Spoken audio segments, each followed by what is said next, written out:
Zee 24 तास एक पाऊल पुढे। शाळेतल्या 100 पेक्षा जास्त विद्यार्थ्यांचे दाखले पोस्टाने पाठवणाऱ्या रासबिहारी शाळेला शिक्षण उपसंचालक पाठीशी घालतायत। नाशिकमधल्या एका बड्या उद्योगपतीच्या या शाळेत अव्वाच्या सव्वा फी वाढवण्यात आली आहे आणि या विरोधात लढणाऱ्या पालकांच्या मुलांना नाहक त्रास दिला जातोय। नाशिकमधल्या शिक्षण उपसंचालक कार्यालयासमोरची ही निदर्शनं पहिल्यांदा नाही तर तब्बल 8 वेळेला या शाळेतल्या विद्यार्थ्यांच्या पालकांनी या कार्यालयाला निवेदन दिली आहेत, उपोषण आणि मोर्चे काढलेत, मात्र एकदाही शिक्षण उपसंचालक भेटले नाहीत। गेल्या 2 वर्षांपासून रासबिहारी शाळेबाबत तक्रारी करणाऱ्या पालकांच्या हाती विद्यार्थ्यांचं लिव्हिंग सर्टिफिकेट आलं, तेही पोस्टानं।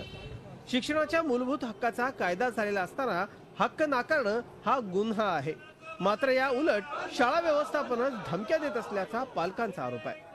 मी न सांगताही त्यांनी टीसी आमच्या मुलांचे घरपोच पाठवले आहे आणि वारंवार त्यांनी धमकीचे पत्र आम्हाला पाठवलेले आहेत।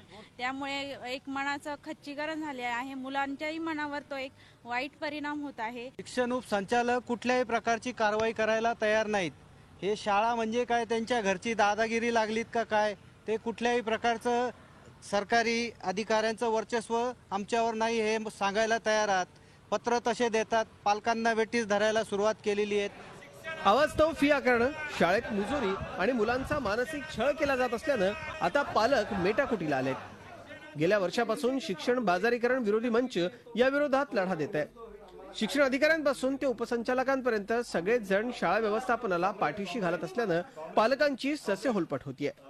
अशा गंभीर घटना होत असताना उपसंचालकच परागंदा होणं निश्चितच संशयास्पद आहे। अशा पद्धतीनं शाळांनी लूट सुरू केली आहे आणि यावर कुणाचंच नियंत्रण नसेल तर जायचं तरी कुणाकडे, असा प्रश्न पालक विचारतायत। योगेश खरे, झी मीडिया, नाशिक। झी 24 तास एक पाऊल पुढे।